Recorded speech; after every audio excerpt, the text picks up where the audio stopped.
Ready to save. Save to move. To make moves. Ready to plan.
Kíyèsí, aṣimilójú láti wo ìrun. Èmi rí Olúwa jókòó lórí ìtẹ́ tí ó ga, tí ó sì gbé ara sókè. Ìṣẹ́ tí aṣọ ìgúnwà rẹ̀ kún tẹ́ḿpìlì. Àwọn séráfù dúró lókè rẹ̀. Ọ̀kọ̀ọ̀kan wọn ní ìyẹ́ mẹ́fà. Wọ́n fi méjì bo ojú wọn. Wọ́n fi méjì bo ẹsẹ̀. Bẹ́ẹ̀ ni wọ́n sì fi méjì fò. Ìkíní sì ké sí èkejì pé, mímọ́, mímọ́, mímọ́ ni Olúwa Ọlọ́run àwọn ọmọ. Gbogbo ayé kún fún ògo rẹ̀.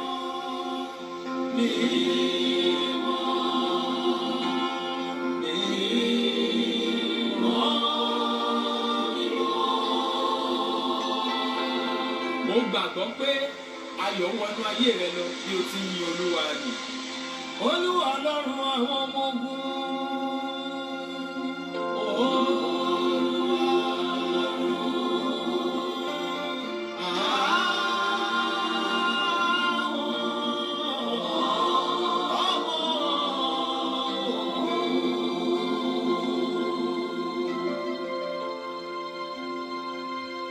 nínú ìwárìrì ni mo wà Ọlọ́run mi.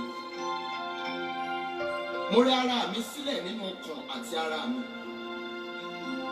láti gbé ọ̀gá ní àkókò pàtàkì yìí nítorí ògo rẹ̀ ká gbogbo ayé. Ògo rẹ̀ ju gbogbo ayé lọ. Sáàmù tilẹ̀ sọ nínú ọ̀rọ̀ rẹ̀ wípé àánú rẹ̀ ga ó ga ju àwọn ọ̀run lọ. Mímọ́ mímọ́ mímọ́.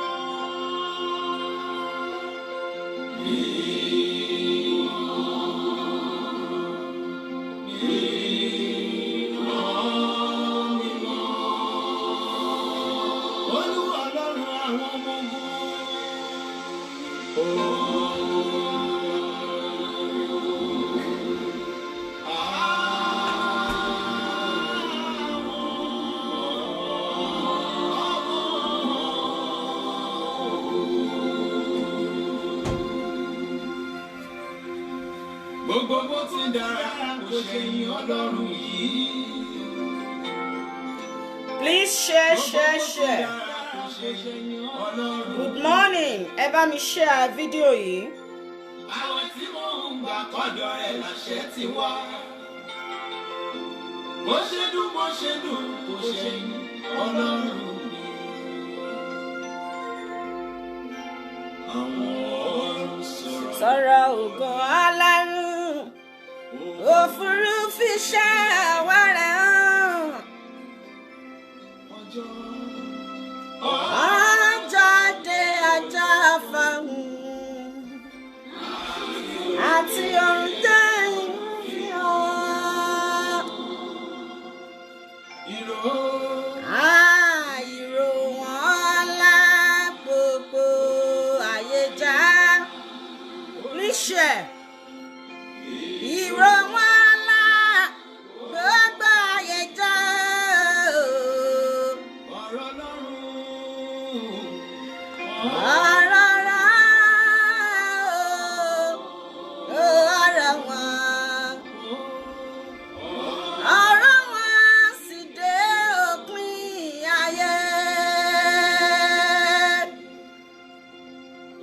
Mo fẹ́ kí ìwọ olùgbọ́ mi tó wà ní ìtẹríba láti máa bá mi gbé Ọlọ́run ga lọ́wọ́lọ́wọ́. Torí nínú wọn ló pa tó dàbí ọkọ ìyàwó láti inú ìyàwó ní alágbára.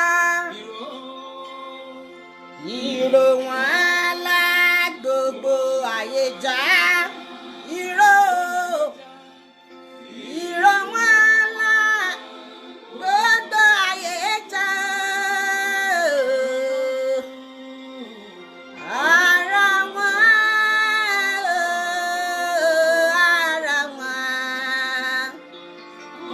Ara wọn sì dé òpin ayé.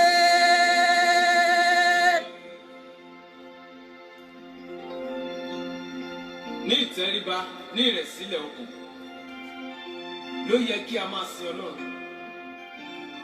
Ọ̀nà ìyanu. Please share. I'm at one program you see. I'm trying to share. Share to your friends and family.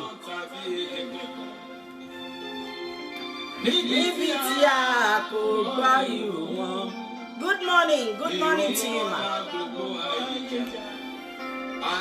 Àti ọ̀rọ̀ wọn dé òpin ayé.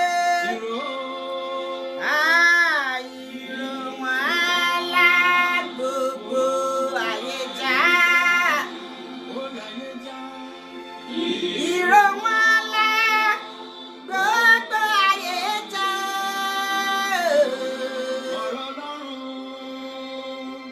Ara wọn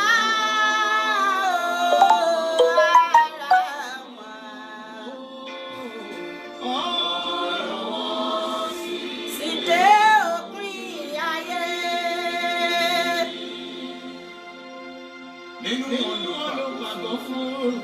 Please share. Tó jáde Láti inú ìyẹ̀wù bí ọkùnrin alágbára. Ìró wọn lá gbogbo ayé já.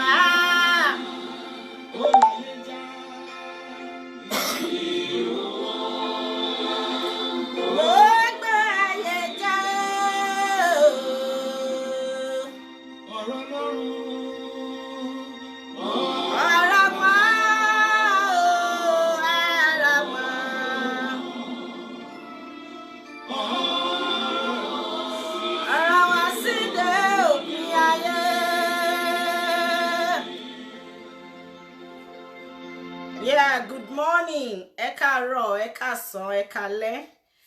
Ní gbogbo bí tẹ́ ti ń gbọ́ mi pátápátá. This is your daughter, your friend, and your everything. Eyinloju Olodumare, popularly known as TBF, the CEO, Ileshe TBF, Eyinloju Villa Signature Worldwide. Olúwa ló bùn mi ọmọdé agbo wọn nífẹ̀ẹ́ lómi ṣe mí. Quick one. Mi ò fẹ́ take too much of your time, but orin yẹn is very important fún àwọn tí mo fẹ́ kí wọ́n gbọ́ message. Ẹ jọ̀ọ́ ẹ bá mi share ẹ káàárọ̀, ẹ káàsán, ẹ káalẹ́. Ṣé rí nígbà míì tí n bá rí nǹkan tó ń ṣẹlẹ̀ sí àwọn tí wọ́n bá ń pera wọn ní ènìyàn Ọlọ́run, ó dára kéèyàn má wulẹ̀ gbéra ẹ̀ síta káyé ríyàn bí ẹni pé èèyàn Ọlọ́run ni. Oríṣiríṣi ẹ̀bùn lọ́lọ́run fún oníkálùkù. Àwọn kan wà tó jẹ́ pé wòlíì Ọlọ́run ni wọ́n. Ṣé rí nípa tó bá ń pèèyàn ní wòlíì yẹn kò dìgbà tó bá tó ṣe ètò àbí tó bá tó ṣe anything. Ẹni tá a bá gbọ́wọ́lé lórí tó bá ti pè àti inú oyún àti inú bí a ṣe dání ni Ọlọ́run ti yan wòlíì ẹ̀. Ẹlòmíì wà evangelist ni wọ́n kí wọ́n kàn sọ̀rọ̀ Ọlọ́run láti kàn jẹ́ káwọn èèyàn rí pé báyìí nǹkan báyìí bó ṣe wà nínú Bíbélì. Ẹlòmíì wà tó jẹ́ wípé nípasẹ̀ bóyá orin ló ń kọ tàbí ìlù ló ń lù tàbí other way round ló fi ṣiṣẹ́ fún Ọlọ́run. Oníkálùkù ló ní ẹ̀bùn títí ẹ̀ bá ṣe gbé sílẹ̀ nínú Bíbélì àti nínú Quran pẹ̀lú gbogbo orúkọ àwọn tó ṣiṣẹ́ fún Ọlọ́run níbẹ̀. Níbo ni mò ń lọ láàárọ̀ yìí? Ẹ máa rí nǹkan tí mo ṣe title program mi. Mo fi tọ̀wọ̀tọ̀wọ̀ dárúkọ Madam Tope Alabi lórí chat yìí àti Madam Yinka Alasheyori pẹ̀lú àwọn other gospel singers tí Ọlọ́run ń lò. Ìkọ̀kan ni mo fẹ́ kó yé wa láàárọ̀ yìí pé olórin mi yìí ló kọrin yìí which is Rẹ̀mí Lẹ́kàn Amos. Ó ní má fi ìṣubú mi gbẹ́ lómìíràn sókè o. Nígbà míì tí n bá rí nǹkan tó ń ṣẹlẹ̀ nínú ayé tí máa wò pé báwo ló ṣe ń ṣẹlẹ̀ mo tí ẹ kàn wò pé inú ayé ni bóyá nítorí pé wọn ò mọ Ọlọ́run tó. Ṣùgbọ́n gbà míì tá bá wá rí àwọn tí à ń pè ní ènìyàn Ọlọ́run tá à ń wò bí àwòkọ́ṣe tí ìṣubú bá wà àbí tí nǹkan kékeré bá ṣẹlẹ̀ láti bẹ̀ tí má rí tí gbogbo ènìyàn bá ó máa ń ká mi lára. Torí Bíbélì jẹ́ kó yé mi wípé a gbọ́dọ̀ ṣèdájú ènìyàn kankan. Ẹ máa dẹ̀ rí wípé lórí prógrámù tèmi mo máa ń ó ní nǹkan tí máa ń ṣe. Mo máa ń fẹ́ kí Ọlọ́run kó darí mi because kò ń ṣe gbogbo nǹkan ní ẹnu gbọ́dọ̀ ti lèèyàn ní nǹkan gbọ́dọ̀ jáde ní ẹnu ènìyàn. Mo ti sọ fún wa pé nípa ọ̀rọ̀ sísọ a lot of people ti ṣubú tí ò lè dìde mọ́. Nípa ọ̀rọ̀ sísọ a lot of people ti débi tí ò ti ẹ̀rù pò ń lè dé nínú ayé. Ṣùgbọ́n nǹkan kan ń ṣẹlẹ̀ tó ń yà mí lẹ́nu láti àná tí gbogbo kíní ti ń trend. Mo ń try láti wà lórí Instagram kí n máa wo àwọn nǹkan kan. Ó ń yà mí lẹ́nu wípé àwọn ènìyàn tí wọ́n ti sọ pé Tope Alabi ni ìyá wa ni tán jẹ́ gospel singers, yeah? Ọmọ wa ni àbúrò wa ni sister wa ni. They are the one now gathering together. They are the one now trying to mock this woman. Ṣé rí nígbà míì ní ṣubú fọ̀táyọ̀ bí mo ṣe máa ń tẹnumọ́ ní gbogbo ìgbà. Kò sí ẹ̀dá tó ń rìn nínú ayé tí ó mí.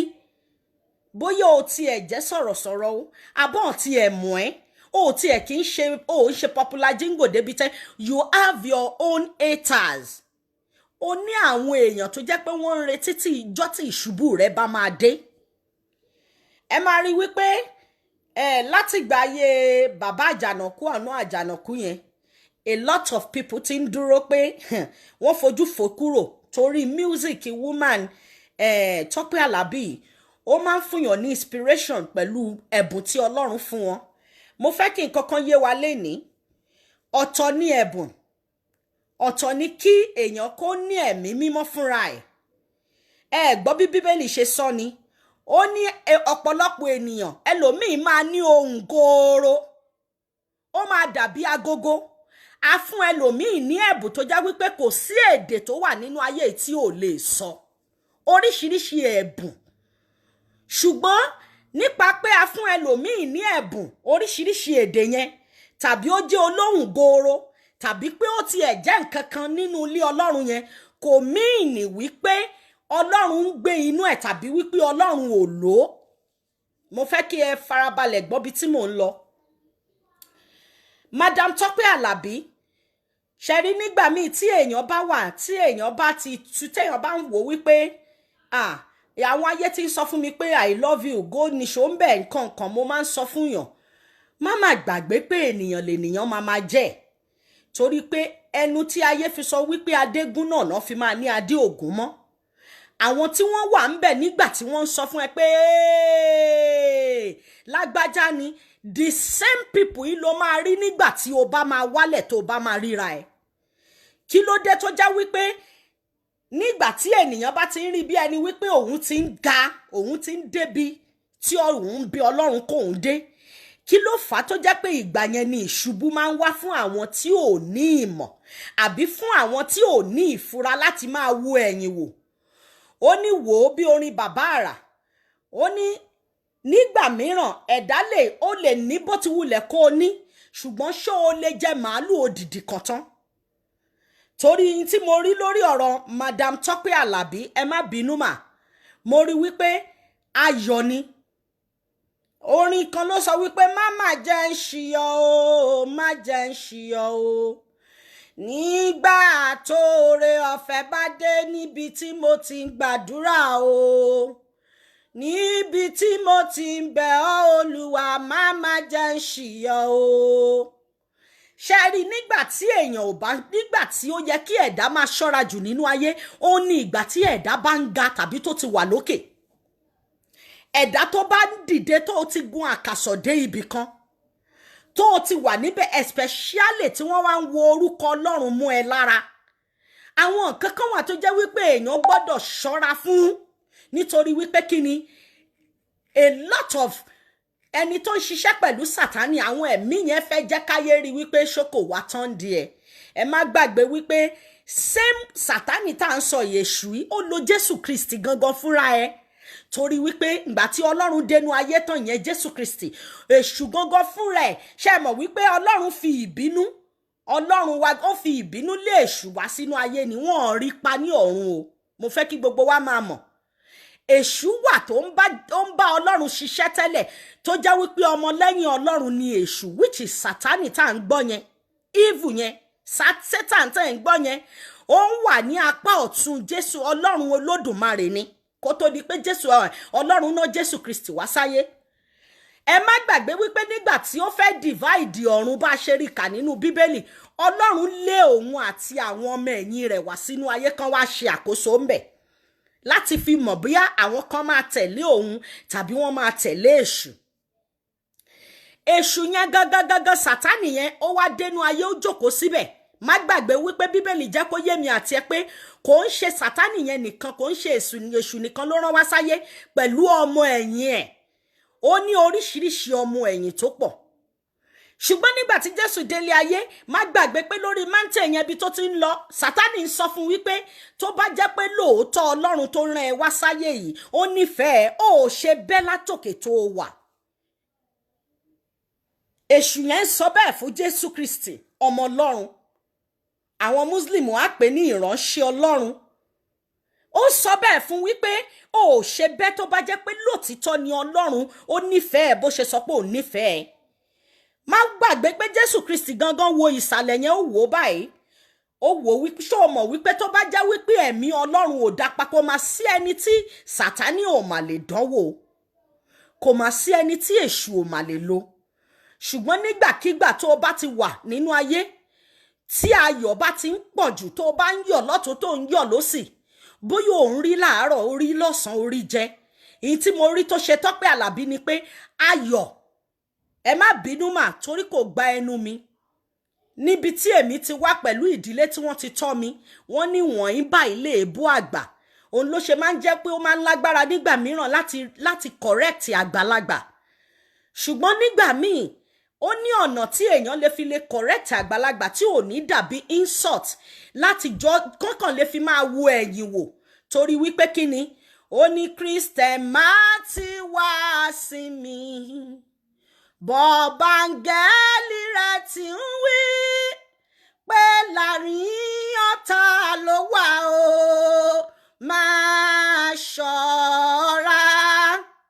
Níbo ló ti ń rìn ìwọ gangan tó tiẹ̀ kì í ṣe ẹni tó ń kọrin, bóyá ò tiẹ̀ kì í ṣe ẹni tó ń sọ̀rọ̀ tàbí ẹni táyé tiẹ̀ rí?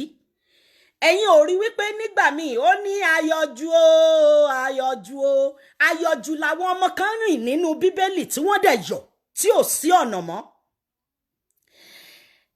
Tope Alabi ti ń ṣe kò ń ṣe ẹ̀kíní lóòótọ́ kò ń ṣe ẹ̀kejì. Nǹkan tí mo wá ń sọ ni wípé ṣáàrí ti máa ń rí àwọn tí ò kí ń tí wọ́n sí ní field téèyàn wà. Mi mọ̀ bóyá àwọn èèyàn máa understand program mi. When I see people coming out to mock people, mo máa ń wò wípé kó má jẹ́ àwọn tó wà ní field ẹ̀.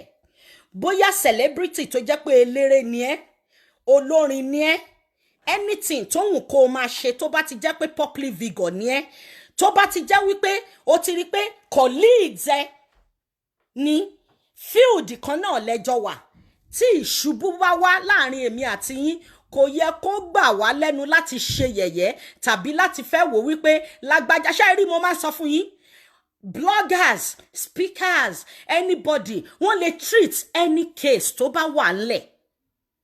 Ṣùgbọ́n wọ́n tó bá jẹ́ pé o wà ní field yẹn, kí n ṣe example, ìwọ tó jẹ́ wípé gospel singer ni ẹ́, olórun tí ayé mọ̀ gidi, tí wọ́n ń wù ẹ́ bí wọ́n ṣe ń wo Tope Alabi, tí irun tó ṣẹlẹ̀ yìí bá wá ṣẹlẹ̀, ẹ máa rí wípé tó o bá wá rí àwọn yẹn tó jáde síta tó ń ṣe yẹ̀yẹ́ tàbí tí wọ́n tiẹ̀ sọ wípé àwọn náà fẹ́, ó yá kẹ́ ẹ ti mọ̀ wípé ṣé ìgbàgbọ́ wà nínú ayé mọ́? This is, ẹ mọ̀ wípé gbogbo nǹkan ló ní ìdáríjìn. Ẹ̀ṣẹ̀ sí ẹ̀mí mímọ́ bí Bíbélì ṣe sọ àti Quran, ó ní kò ní ìdáríjìn. Ní tá bá wá sọ̀rọ̀ nípa gospel pé olórin ni o, wòlíì ni o, àáfàá ni o, kí lorúkọ ẹ̀ kan ni o, ẹjọ́ kí ni àwòrán tí wọ́n fi ń ṣiṣẹ́ yẹn? Ṣebí àwòrán Ọlọ́run ni.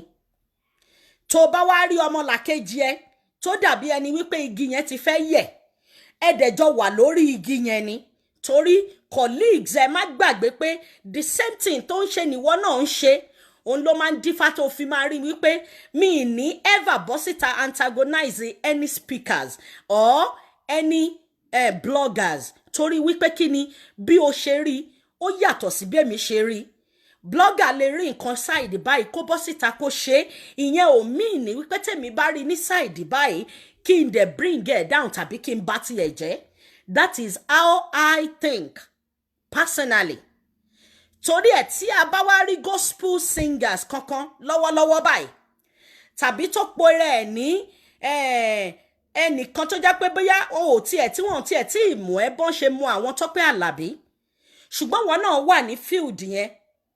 Mo máa ń tẹnu mọ́ bí mo ṣe máa ń sọ chat tèmi tí irú nǹkan báyìí bá jáde ni wípé tẹni tó dé la rí àmọ́ tẹni tó ń bọ̀ lọ́nà.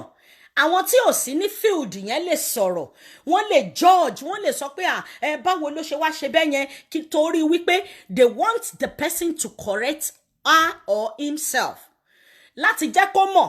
Ṣùgbọ́n wọ́n tó wà ní line yẹn tó jẹ́ wípé colleague ẹni, ìyí tó bá ti lè má lè mú ẹ kó pe ẹni yẹn ní one on one.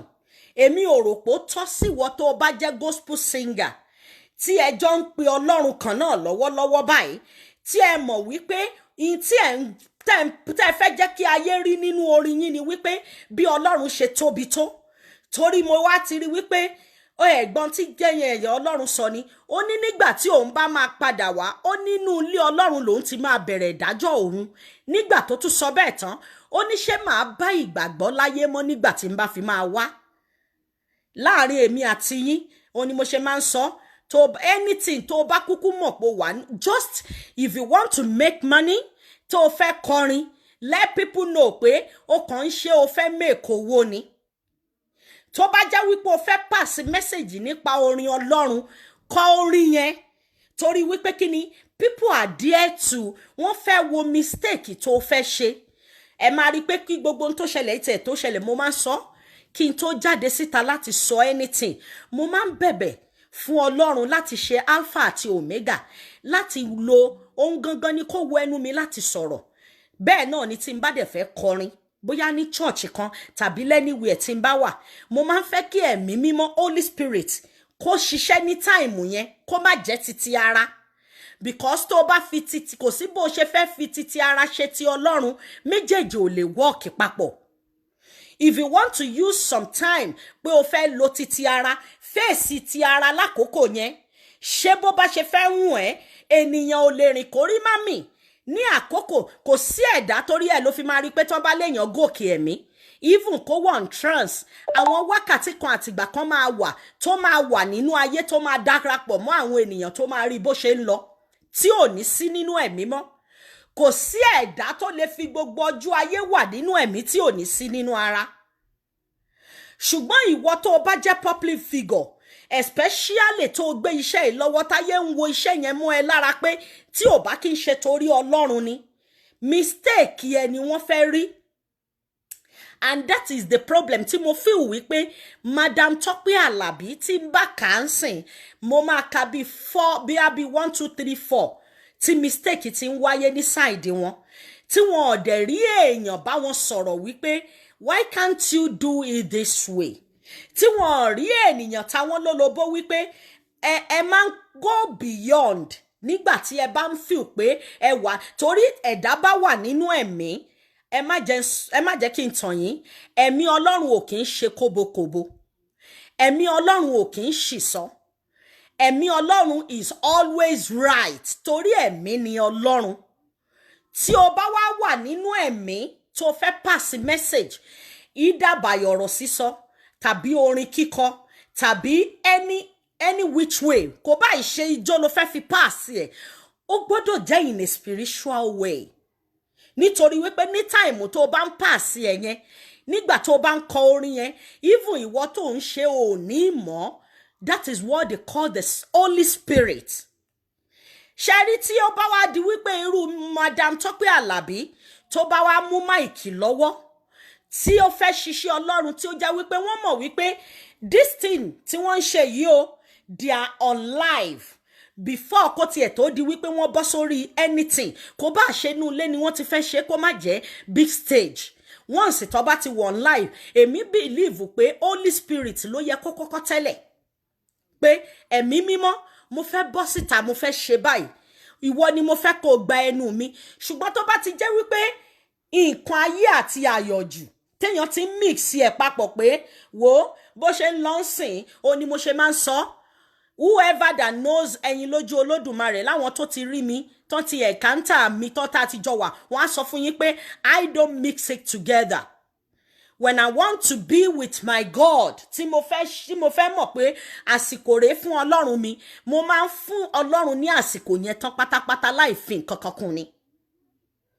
Ṣẹ́rí time tí n bá dẹ̀ fẹ́ ṣe fàájì mi, as ọmọ pé okay, mo mọ bó ṣe ń lọ nínú ayé, mo máa ṣe fàájì mi. Tí ò ní mi ní jẹ́ kó ta pamọ́ mi, tí ẹ̀ ní jẹ́ kó ta mọ́ ti, torí ẹ̀tẹ́lómi bá rí mi á ní àwọ̀ bá ní please. Ẹ má ti wà ń bi tí, nobody, because people are ready to judge you. Wọ́n ò fẹ́ torí pé o ti jẹ́ Kristẹni lásán pé o ti ẹ̀jọ́ lórin, o jẹ́ pastor, wọ́n ò fẹ́ kó o ní life kankan ju wípé kán máa rí ẹ 24 hours Holy Spirit. Which ẹ̀mí mímọ́ jẹ́ kó yé wa pé àwọn àkókò kan gan wà tó máa wà nínú ayé tó máa ṣe, tó máa rí bó ṣe ń lọ. Àwọn àkókò yẹn ni Madam Tope Alabi ń dàpọ̀ mọ́ àkókò tí ó ń pass message ọ̀rọ̀ Ọlọ́run, which is tẹ́ bá rí wípé níbi talákọ̀ọ́kọ́ tí àwọn ayé ti ń ṣọ́ woman yìí ni wípé nígbà tí Ọlọ́run àjànàkú, nígbà tí ayé máa mọ ẹni tí wọ́n fi ṣe Ọlọ́run àjànàkú, tí wọ́n ń ké pè, tí àwọn believe nínú ẹ̀ as Godfather, ayé rí wípé ológbò ni máa yẹn gbà tó kú. Àwọn èèyàn gbójú kúrò ń bẹ̀ wípé okay, Tope Alabi òun gan fúnra ẹ lè má mọ̀ pé irú Ọlọ́run tí ẹni ń pè léléyìí as a good man, as in, you know, when people has a good heart towards people, ó ní fẹ́ wo àṣìṣe ẹ̀, wàá wo àwọn nǹkan tó ti ń ṣe. Àwọn ayé nífẹ̀ẹ́ woman yìí nítorí wípé nínú orin tó ń kọ messages wà ń bẹ̀. kò sí bó ṣe fẹ́ gbọ́ orin Tope Alabi àtorin kọ́lọ́run kó fọ̀run kọ́ bàbá kí lorúkọ kí lorúkọ man tó tí mo dárúkọ lẹ́ǹkan yìí tó ti kú yìí, kò sí bó ṣe fẹ́ gbọ́ mẹ́sẹ̀gì wọn bàbá rà, kò sí bó ṣe fẹ́ gbọ́ orin yẹn tó ò ní rí mẹ́sẹ̀gì. Muslim ń gbọ́, aláwo ń gbọ́, Christian ń gbọ́, and they believe in that message. So now tírú nǹkan bẹ́ẹ̀ yẹn bá ti ń ṣẹlẹ̀, ó yẹ kéèyàn fúnra ẹ̀ kó jókòó kó wá ní àmójútó pé what is happening. Alákọ̀ọ́kọ́ nìyẹn. Nígbà tí ẹlẹ́ẹ̀kejì tí ń bá rántí nígbà kan tí wọ́n ní àwọn jójó kan tó ṣe gbá tó, me particularly èmi ò rí ijó yẹn as anything. Ṣó ti yẹ yín, because kò ń ṣe wípé ó minister nígbà yẹn. Bẹ́ẹ̀mi ṣe rí nìyẹn, ẹlòmíì lè má rí bẹ́ẹ̀, kò ń ṣe pé ó minister nígbà yẹn. But nígbà tí another àwọn nǹkan míì táwọn àwọn èèyàn ń fà jáde tí wọ́n bá ti ń ṣe program tó ń ṣe yẹn lè fún àwọn èèyàn nínú bíánú studio tó ń lò, ó ní àwọn ọ̀rọ̀ kọ̀ọ̀kan tó máa ń sọ tí ò yẹ kó bá ministry táìmù tí wọ́n bá minister sí àwọn ènìyàn, táìmù tí Ọlọ́run bá ń lò wọ́n láti pass orin, true message, true music, wọ́n pass message. Kò ń ṣe irú àwọn nǹkan yẹn ló yẹ kán tì bọ́, torí ẹ̀ láyé fi máa ń sọ pé gbogbo ìwà tá a bá ń wù ká máa ṣọ́ra, gbogbo ọ̀rọ̀ tá a bá ń sọ ká máa ṣọ́ra, gbogbo òrìn tá a bá rìn ká máa ṣọ́ra. Madam Tope Alabi ò mọ̀ wípé ibì kan ni ẹ̀dá ti máa ń ṣubú bọ̀ tí Ọlọ́run bá fẹ́ wọ̀nù èèyàn, and I'm sure pé wọn ò fura ni. Ẹ̀mí mímọ́ ti ń wọ̀nù wọn láti ìgbà tó ti pẹ́ bọ̀ kó tó dé level yìí. And this Alasheyori tá ń sọ yìí, this lady just started her own. Ṣẹ́rí, mo máa ń sọ ẹnìkan ò lè lólé ayé gbó. Àkókò onítálùkálùkù ọ̀tọ̀ọ̀tọ̀ ni. Ìgbà tí agogo ti yín máa lù ní ẹ̀dá kan ò lè sọ. Ìgbàgbọ́ tí agogo tèmi máa lù ẹ̀dá kan ò lè sọ, which tó jẹ́ pé Ọlọ́run ni. Ọlọ́run nìkan ló lè sọ, ṣùgbọ́n nǹkan kan tí máa ń sọ fún Ọlọ́run ni pé má fi ìṣubú mi gbẹ́ lómìíràn sókè o. Tí ẹ̀dá bá fẹ́ dìde, ọ̀nà kan ni Ọlọ́run máa gbà, torí àwa má rí ìdí ni. Èmi ò wá gbàdúrà kí Madam Tope Alabi ṣubú fún ẹlòmíràn láti dìde. Ṣùgbọ́n nígbà mìíràn tí Ọlọ́run bá nífẹ̀ẹ́ ẹ̀dá, tí ẹ̀dá ò bá mọ̀ wípé gbogbo nǹkan tóun ń ṣe nípa oore ọ̀fẹ́ àti àánú Ọlọ́run ni, tó bá ti ń dàbí ẹni wípé lẹ́yìn èmi kò sẹ́lòmíràn, wò ó gbọ́n tí Bíbélì sọ ni, ó ní tí ìwọ bá sọ pé o ò yìn mí mọ́, nígbà tí ìwọ bá sọ wípé ìgbáraga dé kò sírú ẹ mọ́, ó ní màá gbé òkúta tí Ọlọ́run bá sọ pé òun máa gbé òkúta dìde, kò ń ṣe wípé àwọn òkúta tó wà nílẹ̀ẹ́lẹ̀, ìtumọ̀ ẹ̀ ni wípé àwọn kan tó nírú ẹ̀bùn tó níyẹn, àwọn kan tó lè ṣe ju bó tóun tún fún, torí kò sí má jẹ́ ń tàn ẹ́, no matter anything tó bá ní nínú ayé yìí ò ní tán, àwọn kan tún ní jù ẹ́ lọ, ó lè má ti jáde síta, Ọlọ́run lè má ti fi wọ́n hàn gbangba, bọ̀ inú kọ̀rọ̀ tán bá wà níbi tán wà yẹn, bóyá local champion náà sì ń jẹ́, àmì tí ń bọ̀ díẹ̀díẹ̀ fún ìgbà tí Ọlọ́run bá máa gbé ènìyàn yẹn débẹ̀. Ibi tí ò wá yí àwọn èèyàn kan ni wípé tí Ọlọ́run bá ti rí wípé o ti ń dìré òní sáìdì tó ń fẹ́ fi ẹ́ sí, torí wípé nǹkan kan ti ń ṣẹlẹ̀, ó máa lo ènìyàn kan, wàláì, torí pé bàbá yẹn ò kì í ṣe, kò ń gbẹ̀bí fáláre, mo máa ń sọ fún yín. Tó bá níbì kan tó fi ń wù Ọlọ́run, máa sọ fún Ọlọ́run ní gbogbo ìgbà wípé ibi tí mo fi ń wù ẹ́, má jẹ́ kí èṣù babẹ̀ jẹ́, má jẹ́ kí ẹ̀ṣẹ̀ àti ìwà ọwọ́ tèmi kó babẹ̀ jẹ́, torí wípé nígbà tí ibi tí mo bá fi ń wù ẹ́ bá ti kúrò níbẹ̀, kí ni mí nínú ayé mọ́. Sórí, ó dáa kí ẹ̀dá, kí Ọlọ́run, kí wọ́n sọ wípé lágbájá ti lọ, ju wípé kí ó wá wà ní ìwà ti Ọlọ́run, káyé wá máa sọ fún pé kí ló wà láyé pẹ̀lú tọlọ́run fún. Torí ẹ̀ ló ṣe ń dùn mí, torí wípé kí ni tí ènìyàn bá ń ṣubú, tí àwọn ènìyàn kan bá ń yọ̀, ó máa ń yà mí lẹ́nu wípé inú ẹ̀ ń dùn sí pé ènìyàn kan ń ṣubú, inú ẹ̀ ń dùn sí wípé ènìyàn kan, ẹni tó ti wà lókè tó dẹ̀ dàbí ẹni pé nǹkan yẹ̀ lẹ́sẹ̀, wò ó, Ọlọ́run yìí lágbára púpọ̀, ó ní wò ó lóun ó san fún oníkálùkù gẹ́gẹ́ bí iṣẹ́ ọwọ́ rẹ̀ ìbá ṣe rere ìbá ṣe bí.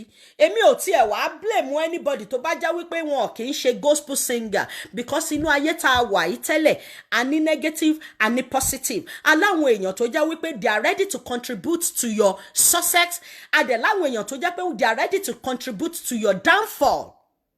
They want to laugh. Gbogbo ọ̀nà náà ń wá láti fi ẹ́ ṣe ẹ̀sín. Ṣùgbọ́n nígbà tó bá ṣẹlẹ̀ lálákọ̀ọ́kọ́ tí Ọlọ́run bá gbé ẹ dìde, ó yẹ kó o mọ̀ pé orí ọ̀fẹ́ ni. Ó tún ṣẹlẹ̀ lẹ́lẹ́ǹkejì, ó tún gbé ẹ dìde. Ó ṣẹlẹ̀ lẹ́lẹ́ǹkẹta.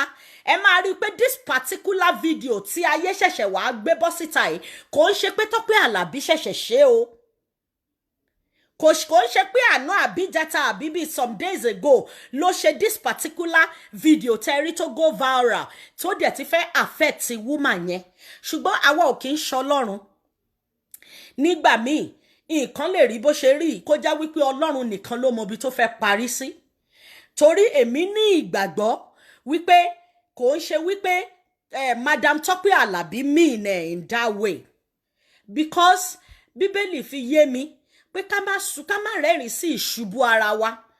Nígbà tínú ẹ bá ń dùn pé ọmọlàkejì ń ṣubú, ẹni tó ti wà lókè tó bá ti dàbí ẹni pé ó ń bọ̀ nílẹ̀, ó yẹ kí wọ́n wò ó, kí wọ́n gbogbo ọ̀nà tí wọ́n bá lè gbà tó ò bá ti ẹ̀ sí tí ò sí agbára láti gbé ẹni yẹn dìde. Bóyá ńgbà tó bá rí ibi tí wọ́n bá ti wá ń tún downgrade ẹ̀ tó sì ń mú wálẹ̀, ìbá dára kí wọ́n má bá wọn lọ́wọ́ sí níbẹ̀ because torí wípé kí ni èèyàn kì í mọ nǹkan míì téèyàn máa ṣe tí Ọlọ́run dẹ̀ máa tì torí ẹ̀ lò nínú ayé ènìyàn fúnra ẹ̀. Torí ẹ̀ ni mi ṣe ń bá wọn dúró níbi ìṣubú ènìyàn. Inú mi ò kì í dùn tí ènìyàn tó bá ti dàbí ẹni wípé aráyé pé ní pé ẹ jẹ́ ká fi ṣẹ̀sín lórí tó ń ṣẹlẹ̀ yìí. Má gbàgbé pé mo máa ń tẹnu mọ́ ní gbogbo ìgbà. Nǹkan méjì ló ń bá ẹ̀dá ṣiṣẹ́. Tí Ọlọ́run ò bá gbénú ẹ, èṣù á gbénú ẹ. Mo fẹ́ kí wọ́n náà jókòó pé kí ni nǹkan tó ń gbénú ẹ. Kí ló dé tó jáwé pé ibi tí wọ́n bá ti ń sọ pé lágbájá ti ṣubú, ibẹ̀ ló ti fẹ́ jókòó, ló fẹ́ rẹ́rìn, ibẹ̀ ló ti fẹ́ kọ́mẹ́ǹtì, ibẹ̀ ló ti fẹ́ chaàtì, ibẹ̀ ló ti fẹ́ kán gbóhùn títí ẹ. Ó ní mo ṣe máa ń wò wípé má retí pé ó dìgbà tí lágbá bóyá o tiẹ̀ ti ń ṣú èèyàn kan. Ọlọ́run tèmi àti ẹ̀sìn tí wọ́n náà ń ké pè ní gbogbo ìgbà yẹn tó ń bẹ̀ ní gbogbo ìgbà láti jẹ́ pé kó o má ṣubú kí wọ́n náà lè gòkè yẹn kò kí ń gbẹ̀bí fálárè. Kò kí ń ṣe bó o bá ṣe gbàdúrà sí tàbí bó o bá ṣe lọ sí chọ́ọ̀chì sí. Ó ní ọkàn rẹ gangan ní tẹ́ḿpìlì òun. Àwọn wo ló ń ṣubú tínú ẹ̀ ń dùn sí lọ́wọ́lọ́wọ́?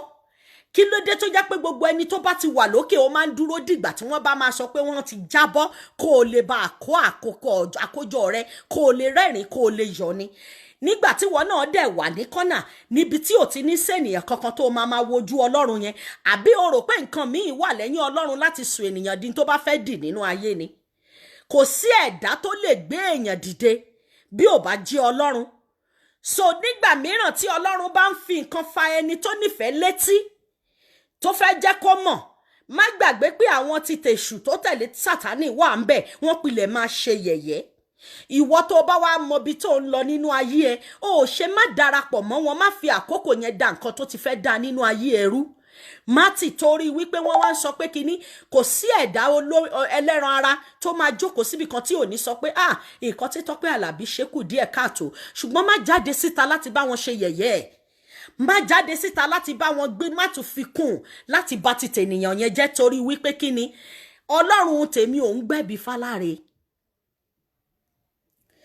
Wàá dẹ̀ rí wípé àwọn gospel singers yòókù tèmi ń rí, mi ò fẹ́ dárúkọ wọn because èmi ò kí ń dákùn nǹkan nínú ayé. Mo rí àwọn kan lórí Instagram lọ́wọ́ àná yẹn sí èní tí wọ́n ń pera wọn ní gospel artist tí ayé mọ̀ ní gidi. Wọ́n dẹ̀ gba máìkì, wọ́n dẹ̀ ń try láti bring it Tope Alabi. Wọ́n dẹ̀ Ọlọ́run yìí náà mẹ́sẹ̀jì kan náà lọ́jọ́ ń pàṣẹ sí wa fún gbogbo àwa tí wọ́n believe pa àmọ́ Ọlọ́run yìí o. Àwọn tí wọ́n believe wípé àwọn tí wọ́n ń ṣakọ, àwọn tí wọ́n ń ṣe kinní yìí àbí wọ́n ṣe ń ṣe wọn ò mọ Ọlọ́run tó, wọ́n rò wípé by appearance ni. Ó ní mo ṣe máa ń sọ fún ẹ, gbogbo ohun tó o bá ń rí nínú ayé anybody tó o bá ń rí, má fi ọlá ẹnì kankan tọrọ. torí wípé kíni ìhà tí oníkálùkù kọ sí Ọlọ́run àti tí Ọlọ́run kọ sí oníkálùkù nínú ayé tèmi àti ẹjọ́ wàyí ìhà ọ̀tọ̀ọ̀tọ̀ ni. O lè máa jọ́ọ̀jì èèyàn kan kó kàn máa wò ó mọ bí Ọlọ́run ṣe ní ó mọ ìhà tí Ọlọ́run kọ sí, nítorí wípé kíni ènìyàn ló ní ìdájọ́ ojú lọ́wọ́, ojú lásán lèèyàn ní ìdájọ́ ẹ̀, Ọlọ́run ló ní ìdájọ́ ọkàn, torí wípé ó ń gbénú èmi àti ẹ ní gbogbo ìgbà. Ọlọ́run yẹn ló ń jí èmi àti ẹ tá a bá ti sùn tá a bá ti jí tán. Ṣé wá rí aláṣeyọrí advice ẹyọ kan tí máa sọ fún ni wípé gbogbo àwọn tó ṣùgbàtí lónìí tó ń sọ fún pé nìṣó níbẹ̀ nínú àwọn gospel artist kó má gbàgbé wípé wọ́n ti wà pẹ̀lú Tope Alabi rí nígbà yẹn o, torí ẹ̀ ní Yorùbá ṣe ń sọ fún ẹ pé tán bá ń sọ fún ẹ pé máa jó lọ mò ń wẹ̀yìn ẹ, wọ́n rẹ́dì láti kọ orú orin yẹn fún ẹ torí wípé wọ́n sì ń dúró pé ìwọ náà máa tó ṣubú. That is for Yínká Aláṣeyọrí. Nǹkan tí èmi wá sọ lónìí ni wípé ó yà mí lẹ́nu, ó dẹ̀ jẹ́ ìbànújẹ́ ọkàn láti rí àwọn other gospel artists tí wọ́n jẹ́ olórin Ọlọ́run tí gbogbo ayé ń rí, tí wọ́n dẹ̀ ń ṣe yẹ̀yẹ́, tí wọ́n pé wọ́n ṣe yẹ̀yẹ́ yẹn pamọ́, wọ́n dẹ̀ ṣe jáde lórí mídíà tí gbogbo ayé rí wọn. Ẹ jọ̀ọ́, ta lè nìyàn Ọlọ́run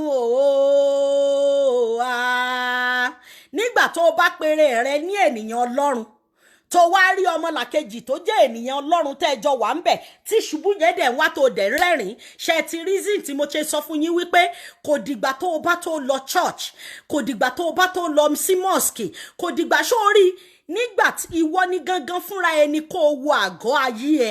Check your mind. Ìhà wo ni o kọ sí Ọlọ́run? Ìhà wo ló kọ sí ọmọlàkejì? Àwọn wo ló ń dìde tó o fẹ́ gbé ṣubú? Àwọn wo ló ti ń ṣubú tó o jókòó síbẹ̀ tó ń ṣe yẹ̀yẹ́? Àwọn wo ló tiẹ̀ ti ń wò pé lágbájá máa wo ibi tó máa bá dé nígbà tí wọ́n dẹ̀ wà níbì kan tó ń bi Ọlọ́run láti ga? Ẹ̀dá kan ò ní gbin, ó lè gbin kòkó kó fẹ́ ká tomatoes níbẹ̀. In tí o bá gbìn òun ló máa ká. Lótìtọ́ Tope Alabi lè ṣe àṣìṣe lénìí nípa ọ̀rọ̀ sísọ, torí ẹ̀ mo ṣe máa ń sọ pé gbogbo ohun tá a bá fẹ́ ṣe, tó o bá fẹ́ sọ̀rọ̀ tàbí tó o bá ń yọ̀ láyọ̀ jù ibikíbi tó o bá wà máa ṣọ́ra, nítorí wípé Kristẹ máa ti wá sí mi bọ́ọ̀bá áńgẹ́lì rẹ̀ ti wí pé láàrin ọ̀tá ló wà o, máa ṣọ́ra. Níbo níbi tó o wà tó o mọ̀ wípé àárín ọ̀tá ló dúró sí? Ẹ ṣáà mọ̀ wípé bí tí Tope Alabi ti ń ṣe kinní yẹn congregation ni a lot of people ló wà ń bẹ̀. Nínú àwọn tó ń jójú ẹ̀ yẹn èmi ti rí ẹni tó máa sọ fún, èmi ti rí ẹni tó sọ létí mi nínú àwọn gospel tó ń sọ wípé orin ẹ̀ lásán nìkan lòun like, òun gangan personally òun ò fẹ́ rí. Ènìyàn tó ò fẹ́ rí yẹn ohun ẹ̀ ló dẹ̀ ń gbà kọrin yẹn. Wàá ti rí wípé kò sí bí ènìyàn ṣe fẹ́ rìn nínú ayé tí orí ò ní mì. Má expect níbi tí wọ́n bá ti ń sọ fún ẹ pé ìwọ ni lẹ́ni, sórí tí èèyàn mẹ́wàá bá wà ńbẹ̀ tó bá ṣe tí Ọlọ́run bá ṣí ẹ lójú ẹ̀mí, half of them lẹni tí ò fẹ́ rí ẹ rárá. Ìyẹn tí ò bá jù bẹ́ẹ̀ lọ gan. Láàárín àwọn tó ń ṣe yẹn lóòótọ́, the real people tí wọ́n ń ṣe pẹ̀lú bó ṣe wà yẹn lákòókò yẹn, wọn ò tó 10 out of 100, wọ́n lè má tó 30. That is why tó yẹ pé nígbà míì ibikíbi tó o bá ń wà tí o bá ti ń yọ̀, tó o bá ń jó, tó o bá rò pé kinní, má rò pé gbogbo ibi tó o wà yẹn gbogbo ẹni tó surround ẹ pátá nínú wọn ń dùn sí ẹ. Nítorí wípé kíni ayé tá a wà yìí, Bíbélì jẹ́ kó yé mi pé ayé ẹ̀ṣẹ̀, ó ní mo dá ènìyàn tán inú mi sì bàjẹ́. Ìkà ènìyàn ò kí ń kọ́ sórí. Ẹni tó kọ́ọ̀tì irú nǹkan tó kọ́ọ̀tì yẹn, ẹ má jẹ́ tàn yín, ó lè má jẹ́ àárín àwọn tó jókòó síbi ijọ́ tí woman yìí ti ń mínísítà, ó lè má jẹ́ ara wọn gangan ló kọ́ọ̀tì ẹ̀. According to nǹkan tá a gbọ́, kò ń ṣe wípé fídíò yẹn ní ó ti ṣe tipẹ́, but some people are looking for your mistake. They are recording you gradually. Ó ní mo ṣe sọ fún wa wípé sórí anything tó bá fẹ́ ṣe ní modern life tá a wà yìí tí gbogbo everything ti jẹ́ recorded tó yẹ pé tó o lè máa ṣe nǹkan gan kó o má mọ̀ pé èèyàn kan ti ń record ẹ. Always be careful and trust nobody. Gbogbo bíkíbi tó o bá wà máa ṣọ́ra nítorí wípé kí ni àwọn tó yẹ ká wá ìṣubú rẹ, àwọn tí ò mọ̀ ẹ́ rí wá ìṣubú rẹ, inú ilé tó ti jáde gan wọ́n fẹ́ kó ṣubú, ọ̀rẹ́ tó ń bá rẹ́rìn tó ń ṣe fún yẹn fẹ́ kó ṣubú, àwọn tó rò pé ò ń ṣe lóore yẹn gan ò fẹ́ rárá.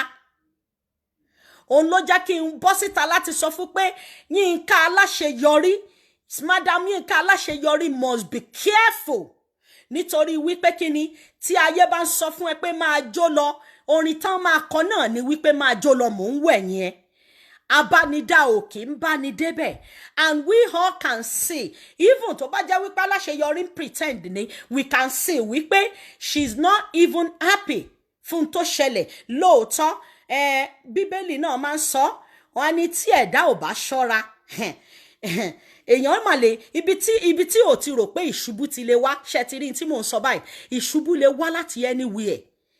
In tí èèyàn bá fojú di jù nínú ayé ní nǹkan tó lè gbé èèyàn ṣubú. Ó ní mo ṣe máa ń sọ fún ẹ pé ṣó ń ṣọ́ra ṣá, ṣó ń fi ìrìn àjò ẹ lé Ọlọ́run lọ́wọ́.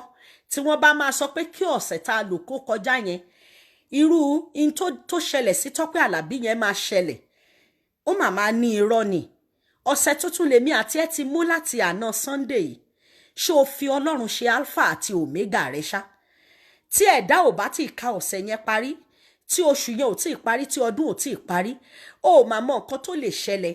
Ó ní mo ṣe ń sọ fún ẹ pé máa ṣọ́ra ní gbogbo ìgbà nítorí wípé kí ni aráyé ń retí ìjọ́ tí n tó ṣorí tí o ò fẹ́ mọ̀ pé n tó ń pa ẹlẹ́rìn yẹn tí o ò bá kún fún àdúrà kó o kún fún ẹ̀mí mímọ́ ní gbogbo ìgbà, wọ́n máa fẹ́ kó pa ẹ́ lẹ́kùn, wọ́n fẹ́ fi ẹ́ ṣe ẹ̀sín. Ayé rẹ́dì láti sọ pé kán sọ pé kò wá tán nídìí rẹ̀. Ó ní mo ṣe sọ fún ẹ pé gbogbo ohun tó bá ń ṣe ní gbogbo ìgbà máa fi Ọlọ́run fi ṣe alpha àti omega, ẹni iwájú àti ẹni ìkẹyìn, pé má jẹ́ kí n ṣìṣe, má jẹ́ n ṣìsọ, ibi tí n máa wà tí o ti máa any program tí n bá máa ṣe tó bá máa mú ìṣubú mi àti gbogbo ohun tó ń dùn nínú ayé mi wá, má tiẹ̀ tì mí bọ́ta débi tí n máa ṣe. Anything tí n bá máa sọ tó máa jẹ́ àtakò fún gbogbo ìrìn àjò mi nínú ayé mi, má jẹ́ kí n débẹ̀, má jẹ́ kí n sọ. Nítorí wípé kí ni àwọn ènìyàn kan ń di aṣọ, wọ́n ń múra, wọ́n ń gbálẹ̀, wọ́n ń ṣe patí, wọ́n ń retí ìjọ́ tó bá máa ṣubú. Òun lèmi ṣe ń sọ fún ẹ pé tó o bá ti fi Ọlọ́run síwájú àti kẹ́yìn, kò sí tí Ọlọ́run ò lè ṣe. Wàá wò ó torí pé Tope Alabi in tó ń ṣẹlẹ̀ ó lè ní nǹkan tí Ọlọ́run fẹ́ fi correct nínú ayé wọn. Bóyá ó ní nǹkan kan tí wọ́n ń ṣe tínú Ọlọ́run ò dùn sí, tí Ọlọ́run dẹ̀ ti ń fi àmì hàn tó fẹ́ dàbí agídí pé èmi ni, má jẹ́ ń tàn ẹ́, kò sí tó jẹ́ tàbí tó ṣe tí ọwọ́ Ọlọ́run ò bá sí níbẹ̀. Èmi àti ẹ asán lásán ni wá, òfo nínú òfo tí ò sí nǹkan kan níbẹ̀. Ṣùgbọ́n tí Ọlọ́run bá fẹ́ kí o sì máa jẹ́ ènìyàn, kó fẹ́ jẹ́ kí wọ́n máa rí ògo yẹn nínú ayé ẹ, gbogbo ohun tó bá ń ṣe yẹn wàá rò pé o mọ̀ ṣe ni, wàá máa dún, á máa dùn. Ṣùgbọ́n tó o bá wẹ̀yìn wò kó o máa fi ọpẹ́ yẹn fún Ọlọ́run yẹn padà pẹ̀lú mímọ́ àti ọkàn kan, wò ó máa dàbí ìgbà tó o mọ̀ ṣe, kò dẹ̀ sí ẹ̀dá tó mọ̀ ṣe nínú ayé. Gbogbo ipòkípò kó wà, wò ó bó ti wulẹ̀ kó rí jẹ àbó tiẹ̀ rí jẹ, bóyá kò tiẹ̀ sí nǹkan kan tó tiẹ̀ fẹ́ fi jẹ́ ènìyàn, bóyá àwọn èèyàn tiẹ̀ ti pàgbé ẹ, wọ́n fi ẹ́ sápá kan, ó yẹ kó o mọ̀ wípé wíwà láyé rẹ yẹn ó ní tí Ọlọ́run ń ṣe. Wò ó bóyá tiẹ̀ wá ń yẹ tí wọ́n ń gbé ẹ sókè bí wọ́n ṣe ń gbé Aláṣeyọrí sókè ń sìn. O ti gbàgbé wípé Ọlọ́run nìkan lẹ̀dá tó lè gbé èèyàn sókè tí ò ní gbé èèyàn sílẹ̀ ni. Àwọn ohun tó gbé Aláṣeyọrí sókè ń sìn, wọ́n ti gbé Tope Alabi sókè rí, tí wọ́n ti sọ pé kò sólórin tó dàbí titi ẹ̀, tí wọ́n ti sọ wípé kí ni tó bá ń sọ wípé olórin kan, wò ó according to bí mo tún ṣe gbọ́ yẹn, orin tí wọ́n ní lady yẹn kọ tí ó tó sọ wípé ìwọ ni ológo mi àbí kinní kan yẹn, ẹ má gbàgbé wípé bí mo ṣe gbọ́ wọ́n ní kò ń ṣe lady yẹn gan ló ẹni tó kọ́kọ́ kọ orin yẹn tó jẹ́ gospel artist, ẹnìkan kan ò gbà tó bí wọ́n ṣe gbà Aláṣeyọrí, nítorí wípé kí ni ọ̀nà tí olúkálùkù á gbà dìde ọ̀tọ̀ọ̀tọ̀ ni.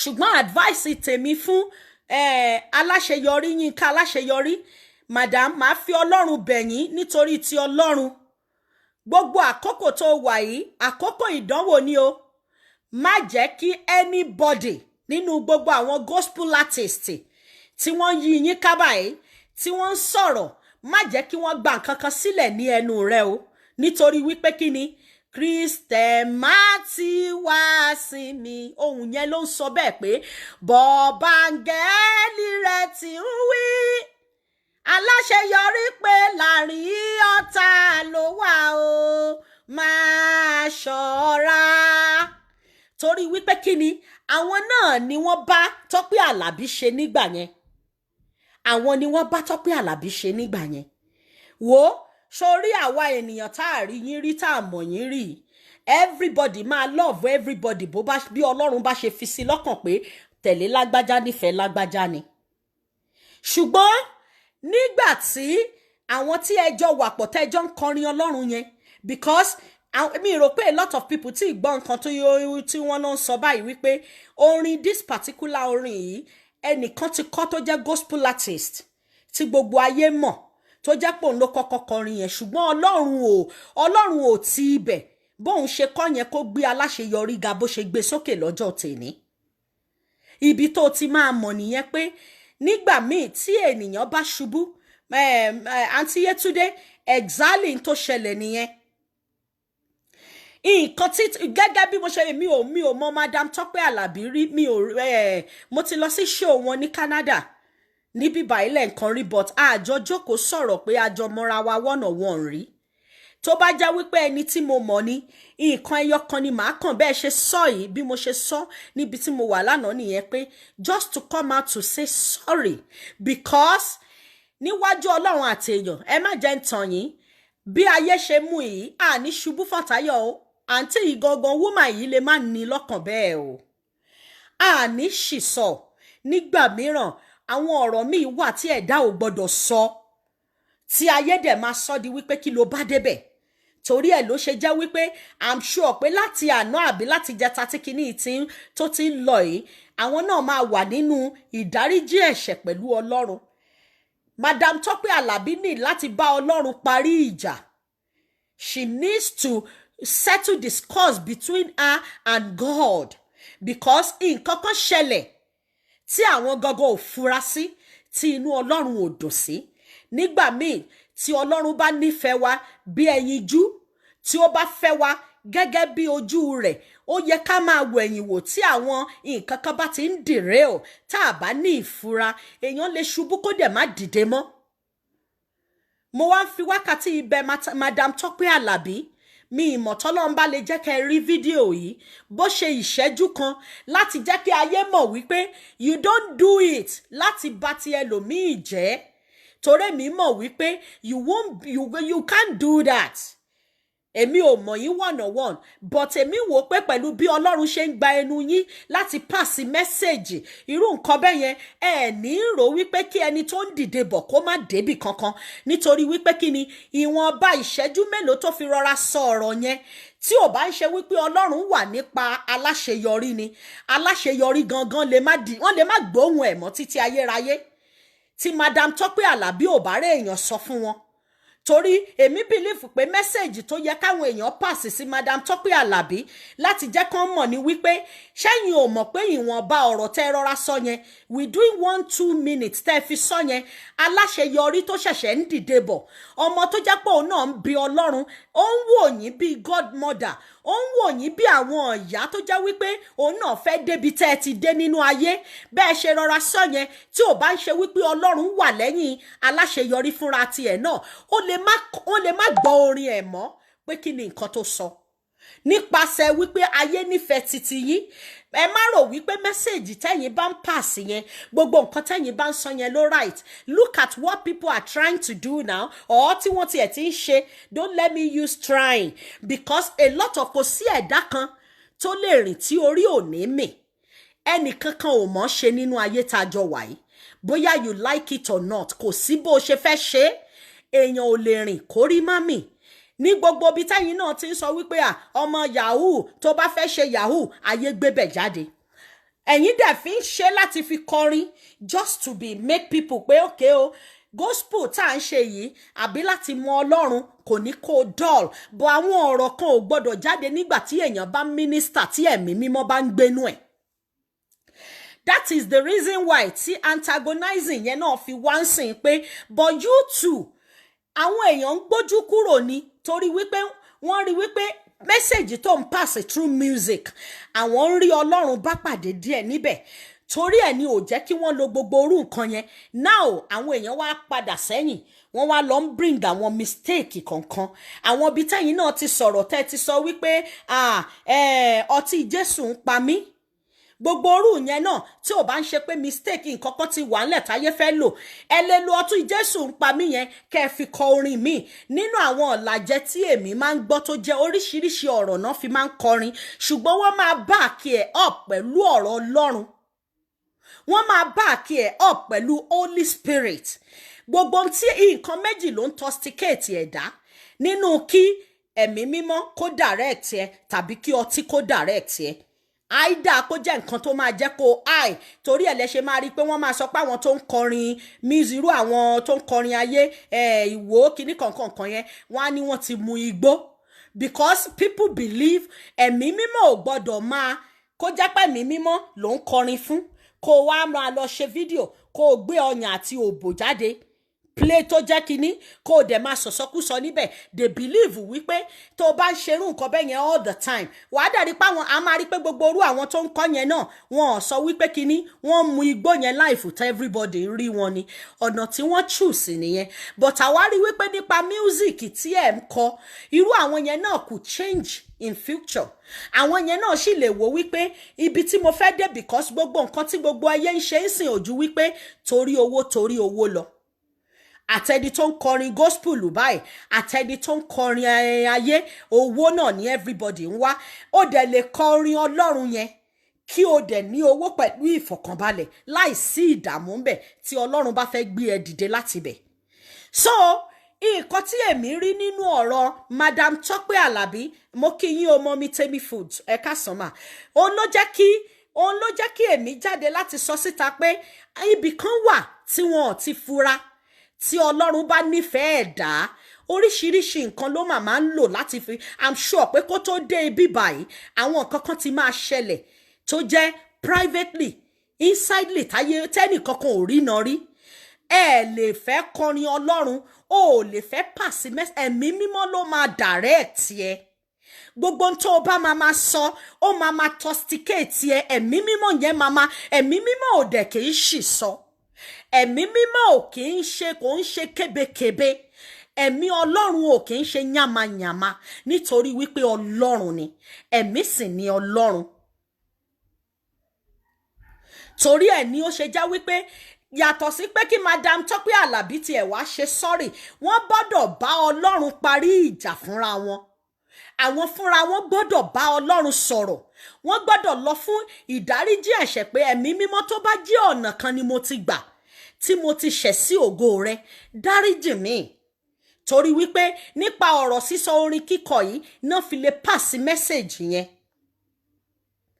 tí èèyàn ò bá dẹ̀ ní nǹkan kan torí mo máa ń sọ Ọlọ́run ò kì í gbẹ̀bí fáláre tí ẹ̀dá bá ti ríra rẹ̀ bí ẹni wípé àfi èmi kò sí ní anything tí n bá sọ ayé máa gbà ni bó wù mí kí n sọ pé òkúta àtòkúta ló máa di nǹkan kan náà ayé máa gbà ni kò rí bẹ́ẹ̀ kò rí ilé ayé ò rí bẹ́ẹ̀ yẹn rárá Ọlọ́run ló ń jẹ́ kó ṣeé ṣe òun ló fà á tí Ọlọ́run fi lóun máa gbé òkúta dìde ó ti wò ó wípé ó dàbí pé the message you are passing to people through orúkọ òun nísìn ó ti ń jampáàdì pẹ̀lú títayé ó ti ń jó ó ti ń papọ̀ máwọn wò ó wọ́n lọ fẹ́ níbí wò ó má lọ ṣe bí ọ̀gọ́rọ̀ àwọn ọmọ ó ti ń papọ̀ nígbà tí ẹ bá lẹ wà lórí stage ó fẹ́ mínísítà ẹ fẹ́ jẹ́ kí ayé àní kò sí ẹ̀dá tí ò ní táìmù tó máa ṣe fàájì ẹ gbàgbé tẹ́ ẹ bá sí lórí pé fẹ́ mínísítà tẹ́ ẹ wà níbi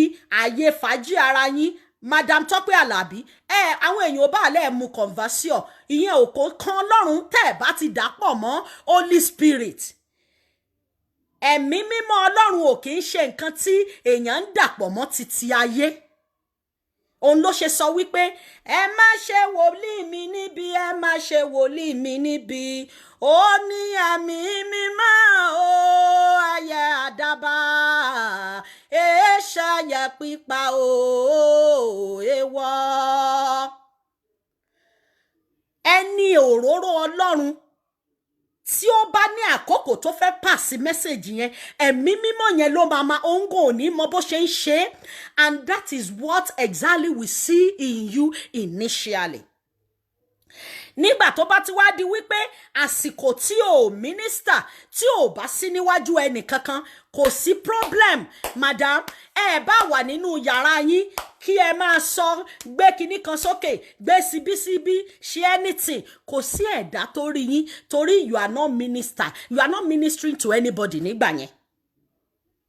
Ṣùgbọ́n nígbà tó bá dúró síwájú ènìyàn láti pass message, ẹ̀mí mímọ́ is ẹ̀mí mímọ́. You cannot mix it with anything. Ó nítorí gbogbo ẹ̀ṣẹ̀ pátá ló ní ìdáríjì. Ẹ̀ṣẹ̀ sí ẹ̀mí mímọ́ Ọlọ́run ò ní ìdáríjì. Ibẹ̀ yẹn ló yẹ kí Madam Tope Alabi ronú lọ. No matter anything tí anybody bá ń sọ, ó yẹ káwọn rí wípé àwọn ti mú iṣẹ́ ẹ̀mí mímọ́, àwọn ti ń dàpọ̀ mọ́ títayé nígbà tí wọ́n bá fẹ́ minister sí àwọn ènìyàn. Because a fẹ́ rí yín nígbà tẹ́ bá gbé máìkì yẹn lọ́wọ́, a fẹ́ gbọ́ nǹkan tẹ́ fẹ́ sọ jáde through music nípa Ọlọ́run fún wa. Ṣùgbọ́n nígbà tá a bá débẹ̀, tẹ́ bá wá ń sọ tí ò jọra wọn lórí ibi táwa ti ń expect, ṣé ẹ mọ̀ pa máa wà disappointing. A kò sí bí ó ṣe ní inú wa máa bàjẹ́, because in tá a mọ̀ yín fún, tó bá jẹ́ pa mọ̀ yín as Davido tàbí Wizkid nsìn, is a different thing. Àwa go ò lè lọ sí show Wizkid tàbí ká lọ sí show Davido nsìn ká expect kó máa ṣe ó ṣe o Jésù ńbẹ̀. Àwa gangan fúnra wa ti mọ̀ tá fẹ́ lọ bá pàdé, a ti mọ̀ pé fàájì time ni. Ṣùgbọ́n you cannot mix fàájì pẹ̀lú ẹ̀mí mímọ́. Ẹ̀ṣẹ̀ ni níwájú Ọlọ́run fúnra ẹ̀, bó dẹ̀ ṣe wà nínú Bíbélì nìyẹn. Madam Tope Alabi, òun ló ṣe fà tí mo ṣe sọ wípé ẹ ní ìdí láti bá Ọlọ́run yín parí ìjà. Ẹ lọ la ìjà pẹ̀lú Olódùmarè níbi tí ẹ ti ń ké pé, nítorí wípé kí ni inú ayé yìí, ẹ̀yin fúnra yín mọ̀ nínú orin tẹ́ ti kọ fún wa ní oríṣiríṣi ìgbà pé ayé ń lọ mẹ́lọmẹ́lọ, ara mi ṣe mélòmélò, ó ní ayé ń lọ díẹ̀díẹ̀, ara mi ṣe mélòmélò. Ayé ń lọ. Nígbà tí ènìyàn tí oníkálùkù bá ṣiṣẹ́ ti ẹ̀tàn tó bá gbé igbá ẹ̀ tó bá kúrò níbẹ̀, ó máa lọ jíyìn iṣẹ́ yẹn.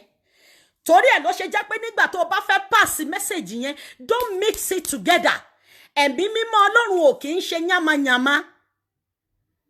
Nǹkan tó fà á tó fi dàbí ẹni wípé ẹ dẹ̀ mọ̀ pé láìsí àwọn ènìyàn tó ń gbọ́ yín, tó ń wò yín, tí wọ́n sọ pé we like it, all of us know you, all because you are saying, you are talking, you are giving us the message through music. Torí wípé Ọlọ́run fi yín síbẹ̀. A lot of people ló ń kọrin tó já wípé Ọlọ́run ò sọ wípé nípa yẹn tó ti ẹ̀ ní good voice gidi. Aláwọn tó yẹ pé wọ́n ń lo voice yín gẹ́lẹ́gẹ́lẹ́ bá ṣe wà yẹn, still Ọlọ́run ò gbọ́ ògo yẹn lọ́wọ́ yín, tó dẹ̀ jẹ́ wípé ṣé ẹ mọ̀ wípé tí ẹ̀dá ò bá fura tó bá wà nínú Ọlọ́run, á dẹ̀ gba ògo yẹn lọ́wọ́ ẹ̀ tí ẹ ṣe báyìí náà kà nínú Bíbélì, á dẹ̀ gbé fún ẹni tí ò tiẹ̀, ẹni tá yóò rò tì. Ó dùn mí torí wípé kí ni ìṣubú yín ò lè dùn máa wá nínú. Ẹ̀dá tó bá ń dunnú wípé ẹ̀ mọ̀ làkejì òun ti ṣubú tàbó ti ń lọ ọ̀nà bí tó ti fẹ́ ṣubú, irú ènìyàn yẹn ò gbọ́dọ̀ kó má wulẹ̀ máa bí Ọlọ́run pé kò ń ga. Torí wípé kí ni ìṣubú ènìyàn ò gbọ́dọ̀ dùn mọ́ ènìyàn nínú tó bá jẹ́ wípé ẹni tó ń ké pe Ọlọ́run, àfi tó bá ní nǹkan kan nígbẹ̀jọ́ tó gbé sílẹ̀ tí ò ń ṣe Ọlọ́run ló ń ké pè, tó bá jẹ́ òrìṣà ọ̀run ló ń ké pè, tó mọ̀ pé òun ló ń jẹ́ kó jí tó sùn, ó gbọ́dọ̀ dunnú lórí pé èèyàn ń ṣubú. Wàá pìtì ẹ̀ ni, instead tó fi máa dunnú, wàá rádà pìtì ẹ̀ pé ó mà ṣe o, lágbájá ò mà gbọ́dọ̀ ṣubú. Láti àná yẹn pẹ̀lú Ọlọ́run mi mọ̀ yín rí Madam Tope Alabi, ṣùgbọ́n mo ń bá yín gba àdúrà, mo sọ fún Ọlọ́run pé tá a bá rí ibi tá ẹ ti ṣẹ̀ sí ẹ̀mí mímọ́, kí Olúwa kó dáríjì yín, nítorí wípé kí ni ẹ ti dàpọ̀ when you mix things together, kò lè work, especially with ẹ̀mí mímọ́ Ọlọ́run. People are watching you, people are reading you like a book. Madam Tope Alabi, mo gbà ní àdúrà pé lórúkọ Jésù, ẹ ní ṣubú fọ̀táyọ̀. Mo gbà ní àdúrà pé gbogbo bí tí àṣìṣe yẹn ti wá, ẹ̀mí mímọ́ fojú pa ìbẹ̀rẹ̀ fún yín, ẹ ní jábọ́ o, ẹ máa dìde. Bó ẹ ṣe wà lókè yẹn, ẹ ní ṣubú. Ẹni tó dẹ̀ṣẹ̀ ń dìde bọ̀ náà tó jẹ́ Yínká Aláṣeyọrí kò ní ṣubú lórúkọ Jésù Kristi. Gbogbo wa la máa ṣe iṣẹ́ yìí tá a máa rí èrè tó dáa níbẹ̀ nínú ayé àti lọ́run tá a jọ wà yìí. Nítorí wípé kí ni ayé asán ni bí mo ṣe máa ń sọ, òmùlẹ̀ mófo, ayé tí ò sí nǹkan kan níbẹ̀.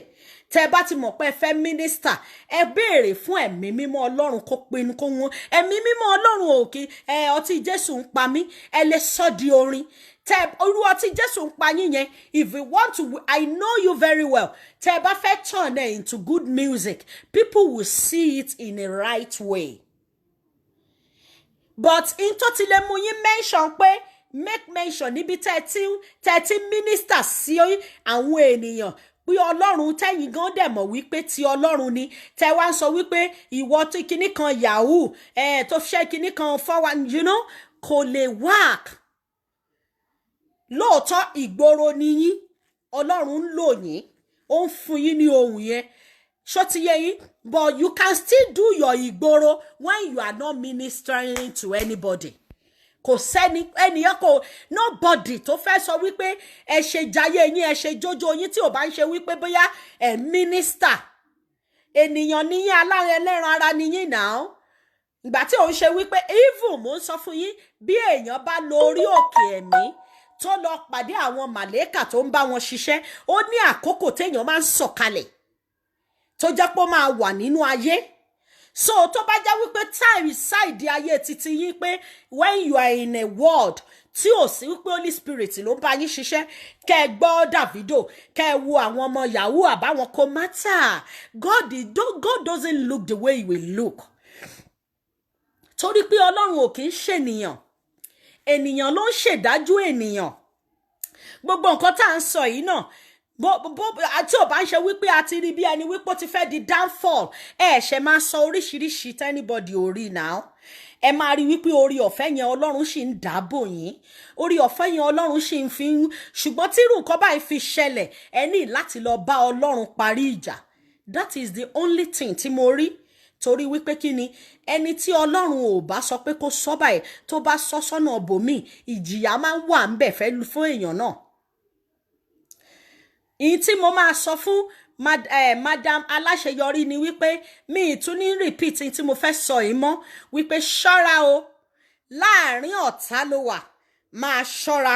Wàá rí pé láàrin àwọn tẹ́jọ jẹ́ gospel artist tẹ́jọ wà ń bẹ̀ tí o mọ̀ wípé lótìtọ́ èèyàn Tope Alabi ni wọ́n nígbà kan rí. Tẹ́ bá lọ sórí Instagram ẹ máa rí nǹkan tí mò ń sọ yìí, and which I'm so disappointed nínú gospel artist tí mò ń sọ yìí. I'm sure pé a lot of people ti máa cut nǹkan tó ṣe yẹn, and they will use it for him in future too. Ẹ̀dá tó bá ti jẹ́ wípé colleague tẹ́ jọ wà lórí ọ̀nà kan náà, especially nípa ṣe iṣẹ́ Ọlọ́run, má yọ ènìyàn yẹn nígbà tí Sátánì bá ń believe wípé òun fẹ́ yọ ugly head òun síta fẹ́ èèyàn yẹn. Torí wípé kí ni Sátánì ń wá àwọn ènìyàn Ọlọ́run láti pa wọ́n jẹ. Ó fẹ́ fi wọ́n ṣẹ̀sí, ó fẹ́ káyé rí bí ẹni wípé ẹ̀rá wọn tó ń tẹ̀lé Ọlọ́run báyé wọn ṣe rí. That is the trick láti ọ̀dọ̀ Sátánì. Ní ìwọ tó bá wá jẹ́ ènìyàn Ọlọ́run tó wà nírú láì yẹn, tó bá tètè jẹ́ kó yé àwọn èèyàn wípé Sátánì fẹ́, ó ti ń gbé orí ẹ̀ sókè láti fẹ́ convince àwọn èèyàn. Tí wọn náà bá ń ṣe yẹ̀yẹ́ ńgbà yẹn, wọ́n á wá ti wá rí wípé kò ń àṣẹ nǹkan kan náà ní gbogbo yín.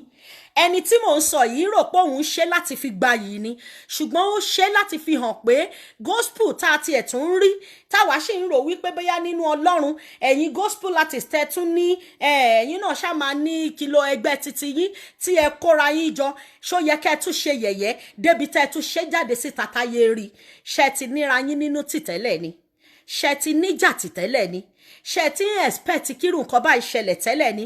Débi tó jẹ́ pé ìwọ tó kó péré ní gospel artist tó wá jáde síta ní orí Instagram tó gba máìkì tó sọrú ọ̀rọ̀ yẹn nípa Tope Alabi ó tún wá sọ ó tún wá lọ lo àwọn ibì kan tó náà ti fi sọ̀rọ̀ pé Ọlọ́run tó wọ kẹ̀ǹbẹ̀rẹ̀ bí ìjà ṣé bàbá ò lè wọ kẹ̀ǹbẹ̀rẹ̀ bí ìjà lọ jà fún yàn ni. So definitely nínú gospel ẹ̀yin gospel artist gan ti níra yín sínú kò sí ìfẹ́ nínú yín kí lẹ wá ń preach fún wa. Ṣe kúkú jẹ́ kí gbogbo ayé ibi táyé ń lọ sìn everybody kò ṣe yàmà. Àwọn tí Ọlọ́run ń lò gangan àwọn tí Ọlọ́run fún ní orí ọ̀fẹ́ tó fún ní láti jẹ́ kí ayé mọ̀ nípa music bí òun ṣe ń pàṣẹ àti nípa pé kí wọ́n ṣeré tàbí kí wọ́n sọ̀rọ̀ ayé gan ò gbúrò wọn. Torí mo mọ̀ pé lótìtọ́ Ọlọ́run ń lo àwọn ènìyàn kan nínú ayé tá a wà yìí tí wọ́n jẹ́ òjíṣẹ́ Ọlọ́run lótìtọ́ tí wọ́n jẹ́ wòlíì Ọlọ́run tí wọ́n jẹ́ àpọ́stù Ọlọ́run tí wọ́n jẹ́ àwọn ènìyàn tó yẹ pé Ọlọ́run ń gbénú wọn. Ó dẹ̀ ń lò wọ́n lódodo àti ní òtítọ́ tí ò sí àgàbàgebè kankan níbẹ̀.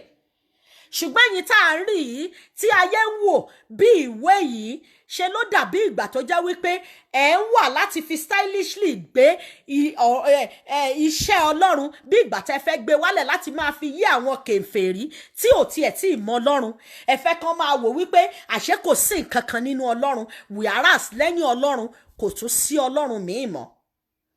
Ó ní lẹ́yìn rẹ̀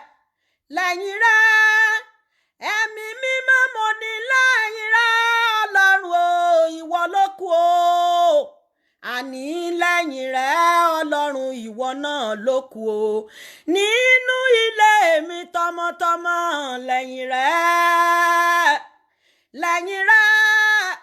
ọba tó ní mí mo ní lẹ́yìn rẹ̀ Ọlọ́run o ìwọ ló kàn o. Ẹ wá fẹ́ kí àwọn èèyàn máa mọ̀ pé lẹ́yìn Ọlọ́run náà tún ni.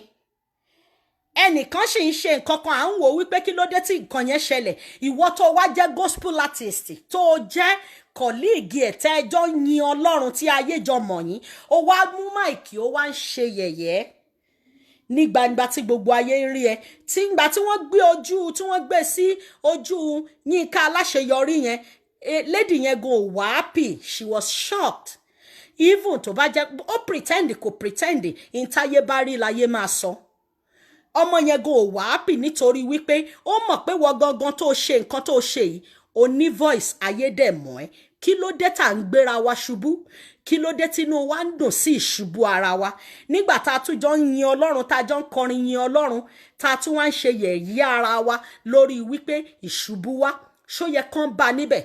Ṣé àwọn èmi ò mọ̀ ṣáwọn oní gospel artist ní Nàìjíríà ṣé wọn ò ní kí lorúkọ ẹ̀ ni. Èmi rò pé at least àwọn màmá Bọ́lá rẹ àwọn ìyá yẹn ti wà níbẹ̀ wọ́n dẹ̀ ṣì wà ńbẹ̀ títí dọjọ́ ọ̀la wọ́n dẹ̀ ṣì ń rí àwọ̀ Ọlọ́run pẹ̀lú orin nínú ayé wọn. Ṣé yẹn ní wípé wọn kì í lọ pátì ni ṣé yẹn ní wípé wọn kì í ṣe fàájì ni ṣùgbọ́n wọn ò ní jáde síta kẹ́ ẹ fẹ́ rí wọn bí ẹni tí Ọlọ́run gbé síbẹ̀ bí olórin pé ókè o orin Ọlọ́run nìkan la mọ ẹni sí. Wọn ò ní bọ́ síta láti a lot of things sì ti ṣẹlẹ̀ láàrin ẹ̀yin gospel sẹ́yìn wọn ò ti torí ẹ̀ wá ṣe yẹ̀yẹ́ ẹ̀yin torí wípé kí ni wọ́n believe wípé ojú tí ọ̀rẹ́ mi ojú òtì mi gbogbo yín lójú òjọ ti papọ̀. Èmi forúkọ bo ẹni yẹn láṣìírí ṣùgbọ́n mo mọ̀ pé ó máa rí tí mò ń ṣe yìí lọ túnbẹ̀ ṣe torí pé gospel artist ni wọ́n náà. Ṣé orí pàṣán tó ń jẹ́ fi iná ìyáálé yẹn torí mo ka àwọn kọ́mẹ̀ntì kan lọ́ndà kínní yẹn àwọn èèyàn kan ti mú nǹkan kan jáde ń bẹ̀ fún ẹ pé ẹbí wọn náà ṣe báyìí tí ayé ò tí wọ́n fi takò ẹ́ ṣerú ẹ ló wá yẹ kí wọn náà jáde ó tún wá ṣe òṣè ní tí ẹ bẹ̀rù Ọlọ́run mọ́ gbogbo yín kàn ń ṣe yánmayànmá ẹ ń ṣèṣe pé ta ló fẹ́ mú mi ẹ ń ṣèṣe wípé yes àwa la wà ń bẹ̀ ẹ ti gbàgbé pé Ọlọ́run ló fi yín síbẹ̀ òun ló jẹ́ kí n tètè wá sọ fún Aláṣeyọrí wípé má mà jẹ́ kán tún ẹ̀ wọ́n ti wà ń bẹ̀ pẹ̀lú Tope Alabi rí tán ti sọ fún pé máa jó lọ o àwọn náà tún fẹ́ mú ẹ mọ́dì ń sìn láti máa ṣe bí ẹni wípé ìfẹ́ kan wà tó bá fi lè mú wọn kọ̀yìn sí irú ènìyàn yẹn lọ́wọ́ yìí tí wọ́n lè pé mo expect kírú wọn káwọn gospel artist yòókù kan pẹ̀lú ọmọ kékeré tó ṣẹ̀ ń dìde bọ̀ nínú gospel yẹn láàrin wọn pé don't think that way. Lórúkọ dẹ̀ ṣe níṣe tí Ọlọ́run kan fi hàn wọ́n pé ó lè sọ báyìí lóòótọ́ bọ̀ kò yẹ kó rí báyìí. Ẹ tí wọ́n ń jẹ́ kọ́mọ yẹn máa rí bí ẹni wípé Tope Alabi ń ṣe lára rẹ̀. Tó bá tiẹ̀ jẹ́ bẹ́ẹ̀ ṣó yẹ kí ó jáde láàrin ara yín ni. Ó yẹ ká ẹ wá bí ó ṣe máa settle tí ìfẹ́ máa lè wà ní àárín àwọn ní gospel artist yẹn together tí irú ọmọ yẹn ò fi ní rí woman, at least she's still a senior. Bó ti wulẹ̀ kó rí even kí gbogbo ayé tiẹ̀ wá máa sọ àwọn tí ò bá sí nírú kan tí wọ́n sí nírú kíní yín yẹn kò yẹ kẹ́ tún wá máa fún wọn ní more power láti jẹ́ kí wọ́n máa mọ̀ kí irú ẹni tí nǹkan yìí ṣẹlẹ̀ sí. Òun lèmi ṣe wá bẹ̀bẹ̀ pé tó bá kù ẹ̀yin nìkan ẹ túnbẹ̀ ṣe. Nobody is perfect. Kò sí ẹ̀dá tí Sátánì ò lè gbé ṣubú o tí èèyàn ò bá ṣọ́ra. Ẹni tí ò bá sí nínú ẹ̀mí tàbí tí ò bá ṣọ́ra Sátánì lè fi nǹkan kékeré báyìí kó fi gbé ṣubú.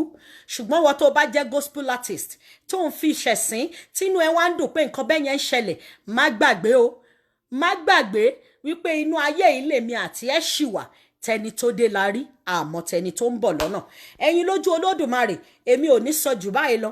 Ẹ mọ̀ pé tí ọ̀rọ̀ bá ti pọ̀ jù àṣìsọ lè wá láti bẹ̀. Ibi tí nǹkan tí ò yẹ kéèyàn tiẹ̀ tún sọ ó lè tibẹ̀ sọ torí ẹ̀ ló jẹ́ kí wọ́n fi wákàtí ìyẹn jẹ́ ń fi táìmì sọ fún yín pé gbogbo ẹ̀yin olólùfẹ́ investor iléeṣẹ́ wa iléeṣẹ́ TBF Eyinloju Villa Signature our TBF Eyinloju Fish Pond Investment pond wa ò tí wà available gẹ́gẹ́ bí mo ṣe ń sọ ní gbogbo ìgbàkígbà tí pond wa bá wà available I will come out live and láti jẹ́ kí everybody mọ̀ pé everything ti wà okay pond wa wà available now. Ṣùgbọ́n tó bá wá wò ó pé Eyinloju I've been hearing about your Eyinloju food plantain flour, Eyinloju bean powder with sauce, Eyinloju dry catfish, tàbí Eyinloju tea, slim tea, tàbí spiritual items.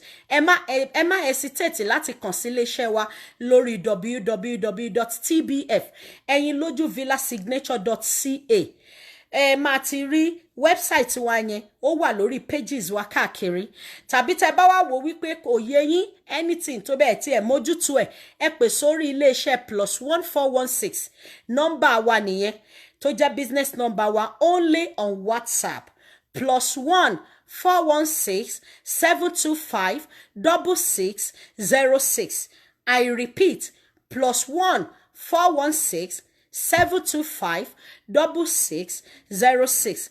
Lórúkọ Jésù àtèmi àti yín ní ọ̀sẹ̀ tí a ti ń bá lọ àní ju ẹni tí wọ́n wá o. Ṣé rí tá bá rí ìlù tí Sátánì fẹ́ lù lórí ọ̀rọ̀ ayé timi àti èmi àti yín nínú ọ̀sẹ̀ yìí nínú oṣù yìí ní láburú kò ní ṣẹlẹ̀ sáwa o. Kòtò tí Sátánì gbẹ́ sílẹ̀ àwọn fúnra wọn náà máa kó sí. Nínú ọ̀sẹ̀ yìí a máa bá ire àti ayọ̀ pàdé. Ohun rere tó wà níbẹ̀ òun ló máa jẹ́ tèmi àti yín àní sunkún lórí ohun tó ń pa wá lẹ́rìn. Sátánì ò ní fi wá ṣe yẹ̀yẹ́ òun ló jẹ́ kí wọ́n sọ wọn bá bí mo ṣe lè sọ yìí. I want to say thank you to you all mommy. Thank you to you daddies, sisters and brothers. Lórúkọ Jésù ayọ̀ àtàláfíà tí mo fẹ́ fi yín sí òní mo máa bá yín. Eyinloju Olódùmarè ni your sister, your daughter and your friend Oluwalobunmi Ọmọadéagbo, popularly known as the CEO iléeṣẹ́ TBF Eyinloju Villa Signature.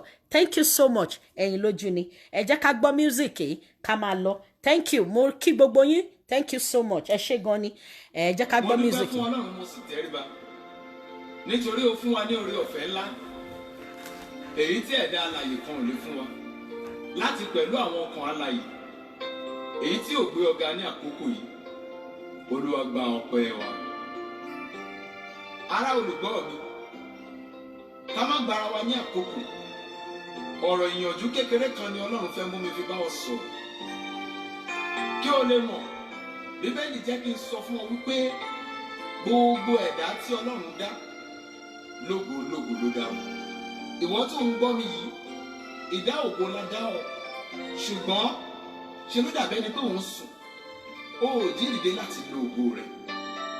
Ẹyẹ kan wà tí a ń pè ní igi èyí tí àwọn olóyìnbó mọ̀ sí egbò. Òun ni Ọlọ́run fi mú mi ṣe àfiwé fún ọ lónìí kí o lè fi mọ̀ wípé lógológo ni a dá ọ. Àwọn tààrà wọn láti fún èyí tí wọn kò sí máa bá wọn. Àwọn tààrà wọn láti fún èyí tí wọn kò sí máa bá wọn. Báwo?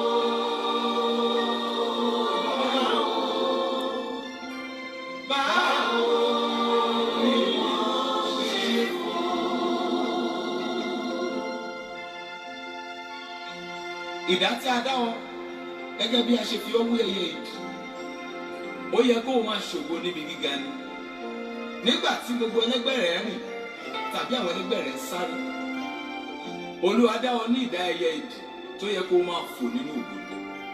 Ṣùgbọ́n ohun ìyàlẹ́nu nínú ayé rẹ ni pé ògo Ọlọ́run ò farahàn torí pé òun sùn lọ́wọ́lọ́wọ́.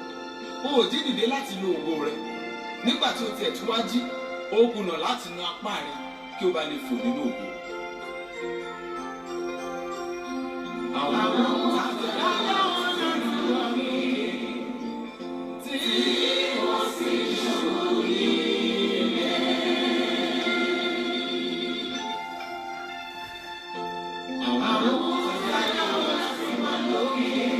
Thank you so much, everybody. You can go and listen to this message called by singing by Remilekun Amos.